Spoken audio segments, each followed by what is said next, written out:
When I was little, my dad he had a business in Dearborn. It was new and rebuilt auto parts. He was in the auto parts business. And so my dad used to take me to work with him. And I would go in the back and I would play in the junkyard. They had old cars all stacked up back there. And I would jump around on the hoods and, play in the cars. And if I would collect steel beams and copper wire and certain items that he wanted me to go look for, put them in a box and I'd bring them in and I'd get, a couple bucks or something like that. So I started to learn about parts and things. And this is probably when I was somewhere between 6, 7, 8. Well, one day, it was a Sunday, Lauren asked me to go for a ride with her, and we went for a ride. We were driving a Ford Explorer. It was black with a cream interior. And before you know it, I found myself in South Lyon. And Lauren told me to turn right and left, and before you know it, we were in front of a yard where there were 2 puppies running around and playing. And that's how I found out we were getting a dog. So that leads into some of the cars that you see. Most of the time, I will find out from Lauren that we are getting a car, or we've ordered a car, or she'll surprise me with one. So all in total, I have 14 exotic cars and 4 daily drivers. So when I ran out of room, I bought myself a 15,000 square foot warehouse.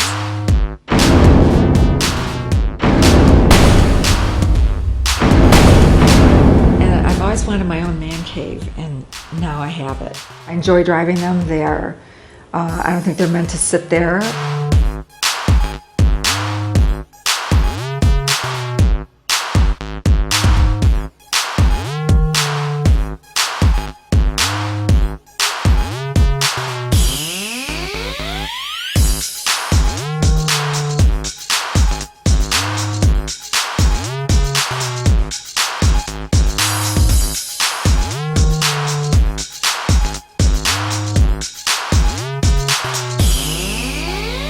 One of the things that's really unique about Lauren, she's a bigger car enthusiast than any of our male clients. She just has a passion for cars in general, road rallies. She goes to cars and coffee events. She's just a true enthusiast with the car. I exhibit as much as I can, let's put it that way. I do whatever I'm able to do, given the time or whenever. I have a family, and I have 2 daughters, and they do come first. There's one more member of my family who is completely into this as much as I am, and it's my little dog, Romeo. He has his own Ferrari. It's his dog bed here in my man cave.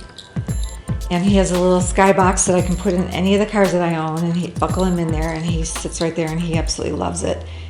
Which makes her very special, and she loves the cars, absolutely does, and uses them. I want to know what these things can do. I know them inside and out. I know all about their personalities. They're all a little different. They all have their own things. I noticed that it changes other drivers around me. They'll speed up and they'll try to race me no matter what they're driving, whether it's a Volkswagen Beetle or a minivan. The wonderful thing in the car industry is even if you don't have the car, you're usually a fan of the car. Lauren and David Mendelson are very good examples of how soft influence can be used to help promote a brand.